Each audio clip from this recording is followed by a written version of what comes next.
In the news tonight, Fiji Sevens to meet France in Cup quarterfinals. Banks positive of growth. And Fisheries Ministry clarifies allegations. From the studios of FBC Suva, Teva and Dua.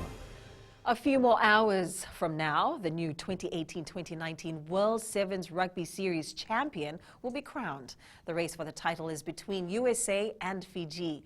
Aquila Dama reports USA coach Mike Friday and Fiji Sevens halfback Jerry Tuwai are just playing it safe. He tore their opponents apart in Paris. Even the Irish were not spared this morning after a 40-5 thrashing. Catch him, flings one out the left-hand side. Tuimamba, hat-trick time here in Paris. Argentina was the tougher one out of the three, but they too just couldn't quite contain Fiji after going down 26-40. Tito takes the opportunity, and that's just it. You give them half a chance, they will take it. Fiji. But it was the 52-14 win over England that left many wondering who is going to stop this kind of form. Sheer offloading from a different rugby planet. I know that that's the England development team, as you can see, but we always take all the team seriously. It's serious business for USA as well, but Fiji stands between them and the series title. We're confident of where we're at, but we've got to go out there and get after it and do it. And that's no different to Fiji. They've got the same challenges, but the boys are confident, they're comfortable, they're relaxed, they're together, and they're focused on the next moment. But the next moment for Tuwai and Fiji is France, and not the World Series title. Right now we're taking one game at a time. After London, we'll go back to the drawing board, plan again for this week. So right now, it's all about game by game.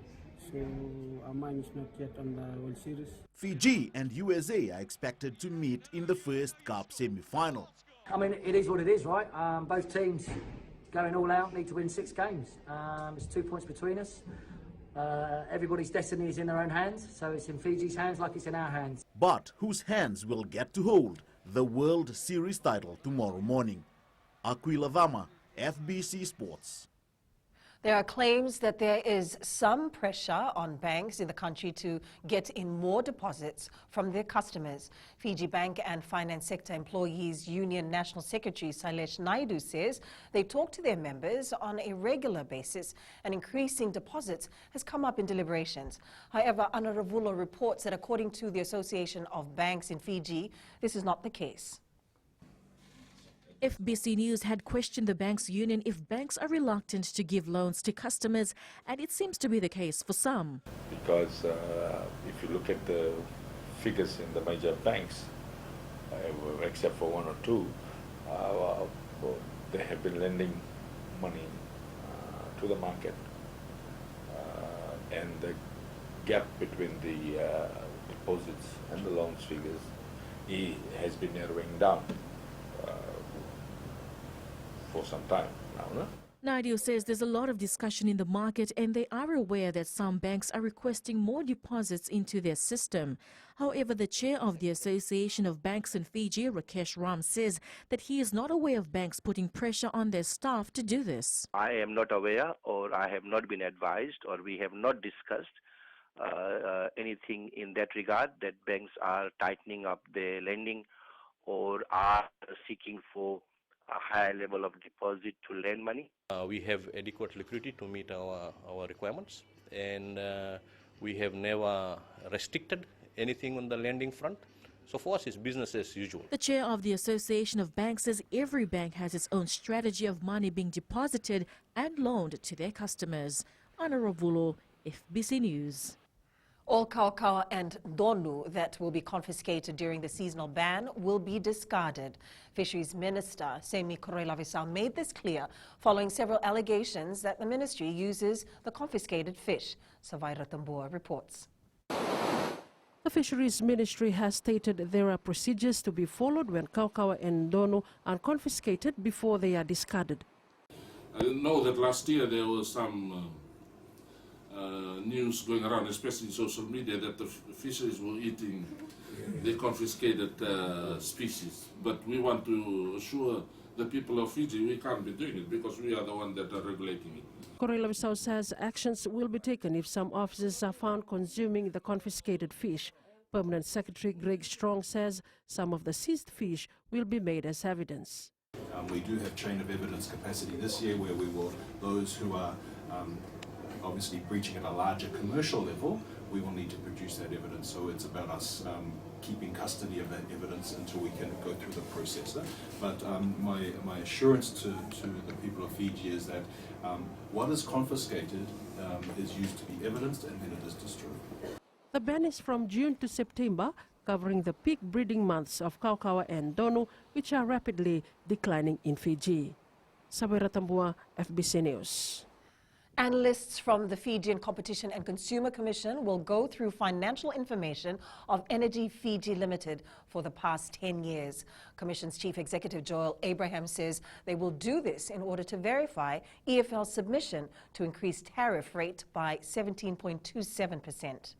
The FCCC has stated they will need to get confirmation of how the proposed increased electricity tariff directly relates to the increase of EFL's cost of production. We also want to do our independent analysis because for me personally, we owe duty of care to the Fijian people to make sure that we are able to check and recheck every little financial detail that there is, and we'll definitely be placing high scrutiny on this. Abraham says the process will be very transparent and it is vital for every citizen to make their submissions. We've got a few meetings lined up with different Chamber of Commerces. We've got meetings lined up with different associations that's there to just hear their view on the submission as well. EFL Chief Executive Hasmukh Patel says there are many reasons why the electricity tariff needs to increase. All our customers and people of Fiji at large to actually go to these websites and look at it. And if you do not understand anything, then please come to these public consultations. Or if anyone, they are welcome to come to my office and sit with me. And if you have any questions, we are prepared to answer and tell you why we are actually seeking this increase. It's for your benefit. The last electricity tariff review was done 8 years ago in 2011. Catherine Krishnaev, BC News. Still to come, environment activist raises concern. And in our Successful Fijian segment tonight, a man struggled to find prosperity. Details after the break.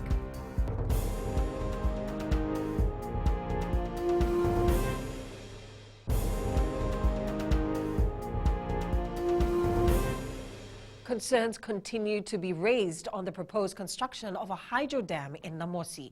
This as one of the environment activists from Namosi claims that they have not been consulted by various agencies and stakeholders. Catherine Krishna with the story.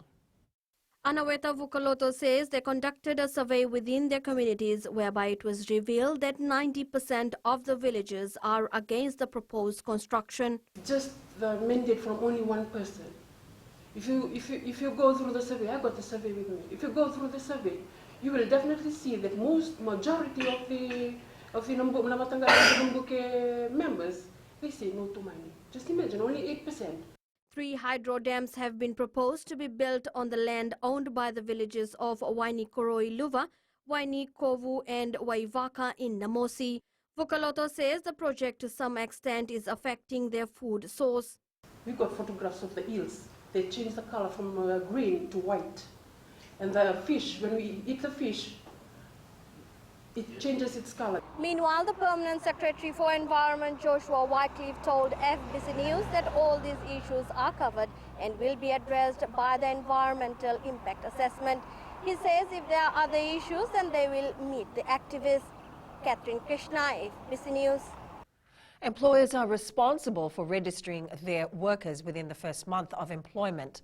Fiji National Provident Fund Chief Executive Chao Chikoroi says too often employers make it a requirement for workers to lodge their detail, but that should not be the practice. Koroi warns these employers that failing to abide by the law will result in a penalty of $5,000. It's the responsibility of the employer to register those new employees. So the deductions, the law is very clear, it's the responsibility of the employer Obviously, they will require information from the employee. So the employee should come with, I think the basic requirement is their birth certificate and some form of ID. The excitement and atmosphere of the Super Rugby match last night was something extraordinary. With high level of economic activity around the Dala Bay area, local fans and tourists coming to witness the match are calling for more Super Rugby matches in Fiji. Koroi Tandulala reports. The game may be over, but the demand to host numerous Super Rugby match in Fiji is very much alive. Because you know the Fijian fans and the hospitality in Fiji is just really good. And experiencing something like this, coming to an event like this, would be really happy to see another event of such happening in Fiji again. Game today, really awesome. We were over excited tonight, and you know that we feel them, and that's why we want the game tonight. For those who traveled from overseas, the experience was unlike any they've encountered. One in particular, it was a chance to meet our very own Prime Minister. And I've seen big sporting events all over the world, but this atmosphere was out of this world. It was just a step up. Hey, I just met the leader of the country as well, so that's cool. My point of view, I'm a Kiwi and I'd love to come back to Fiji anytime. So, yeah, if it happens again, we might be back. Spend your time in Fiji using your celebrity as platform for good, simple acts like the chiefs planting mangroves at the Pacific Harbour Multicultural School have made you true ambassadors for Fiji. Thank you. Making his return to Super Rugby, Sam Cane was lost for words with the support from Fijian fans. It's been pretty successful, so I certainly, it's obviously not in my hands, but I suspect that it's not going to be the last game we see in Fiji. With a full-packed stadium and an overwhelming crowd, the question on many people's mind is whether Fiji is planning to host any other Super Rugby match in the future. From the fans, the response was clear. Koroi Tandulala, FBC News. In tonight's successful Fijian segment, we bring you the story of how one man's vision has transformed the cocoa industry. Cacao Fiji Limited's and Vanua chocolate founder Arif Khan tells us about his journey from struggle to prosperity. Rachel Nath with this success story. Successful Fijians is brought to you by the Fiji Development Bank, your partner in progress. Born in the outskirts of Yellow Level in Ba, Arif Khan had set his vision on bigger dreams. I had lived in the US for about 20 years. I was in the field of real estate and there's government policies of dual citizenship, and so I decided to take advantage of that. Of course, I'm from Fiji, born in Yellow Level Ba, so always looking at ways of how I could come back and contribute to some sector. So since I had been in real estate, I decided to go into the agriculture sector. I think the agriculture sector has a lot to offer in Fiji, a lot of unused arable land. Khan says he literally stumbled across his business venture. Actually, we're doing some due diligence, and then I came across at the local Ministry of Agriculture office some cocoa beans, and they were actually just sitting over there. And I inquired, and they said that that had been lying there for quite a while. Due to lack of consistent market. So while I was in search of coffee, I went back to San Francisco and did my research on chocolate and cocoa beans, and learned how to make chocolate over there. The entrepreneur says the pieces started falling together. In 2015, we registered the company Cacao Fiji, primarily for the purpose of processing, farming, and exporting cocoa. Fortunately, in 2015, we entered in the International Cocoa Awards, and we got a top 50 placement for our cocoa beans, purely for the processing and the flavor notes. And actually led to a surge of demand for Fiji cocoa beans. 2018, we decided that, hey, I think there's an opportunity to make local craft chocolate from two ingredients, which is basically cocoa nibs and the pure sugar cane. And that was the birth of Vanua chocolate. And fast forward to today, 2019, we are now exporting to several continents, and we have close to 40 craft chocolate makers making chocolate out of Fiji origin. The success did not come without challenges. It was very difficult. We started in Vanua level, so logistics was very challenging. The support was challenging as well, but now I think we've come a long way. I farmed myself as well, so it wasn't easy as well. And we have two processing centers, which is in Draketi Vanua Levu and Reki Nonukulua Reki. Khan also has ventured into the real estate market, opening his own company in Fiji.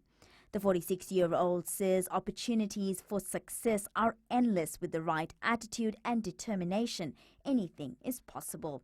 Rachel Nath, FBC News. Successful Fijians is brought to you by the Fiji Development Bank, your partner in progress. Up ahead in sports, Soakula not available for Fiji. And new world heavyweight champion crowned. This and more coming up.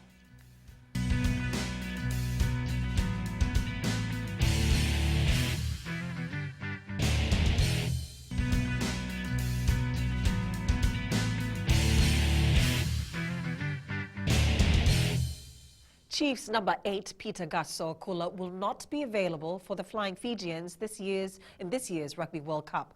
Gus revealed this after his side's 40-27 win over Super Rugby champions, the Crusaders, at the ANZ Stadium in Suva last night.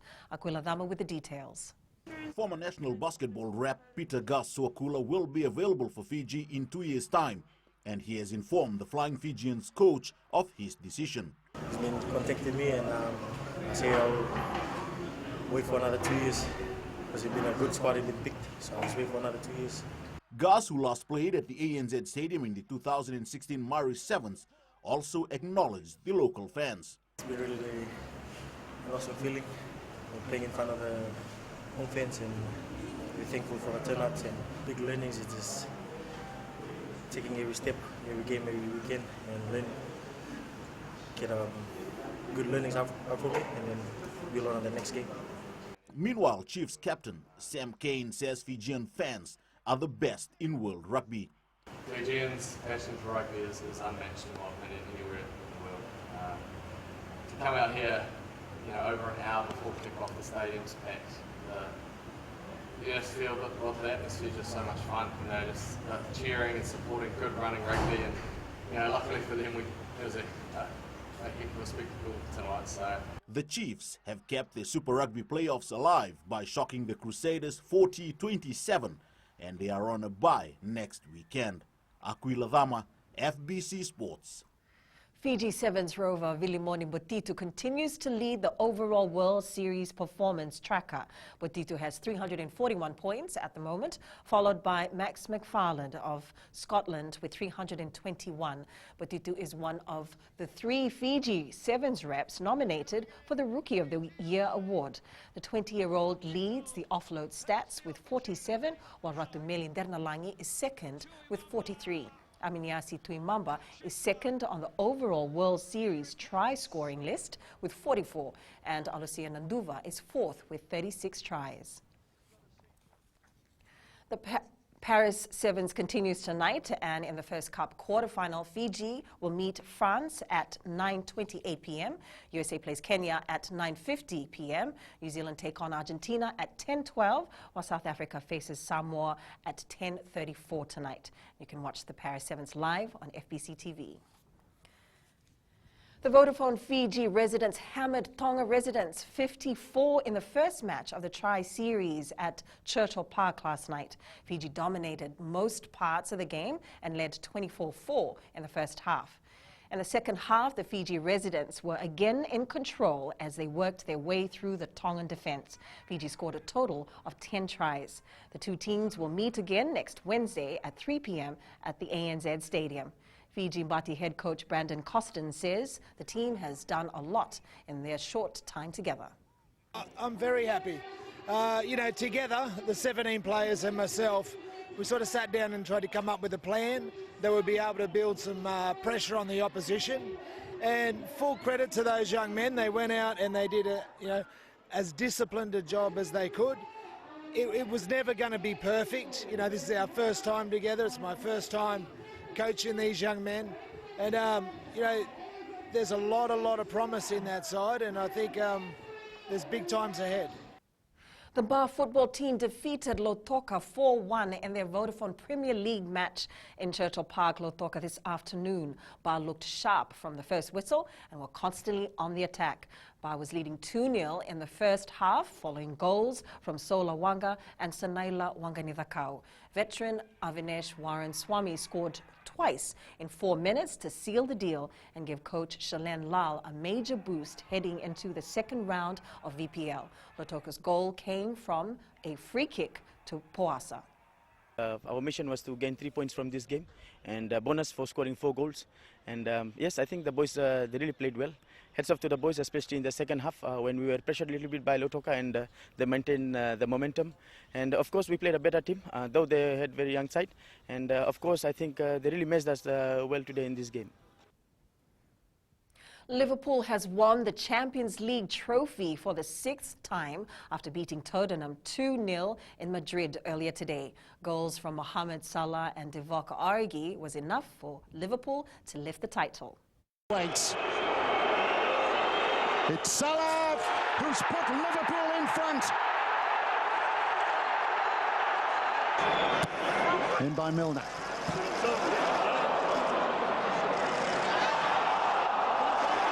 Origi! No arguments now. A moment to savour, a moment to enjoy. Liverpool lift the Champions League trophy. They are the champions. Andy Ruiz Jr. produced one of the biggest shocks in the history of heavyweight boxing to rip Anthony Joshua's IBF, WBO and WBA world heavyweight titles from him and tear up the division's proposed plot lines. Here's the knockout. Of those third round knockdowns, Joshua big left hand that stung Ruiz, but then Ruiz right back with Joshua, and Joshua in trouble, losing his footing. He's down again. Anthony Joshua is down for a third time tonight.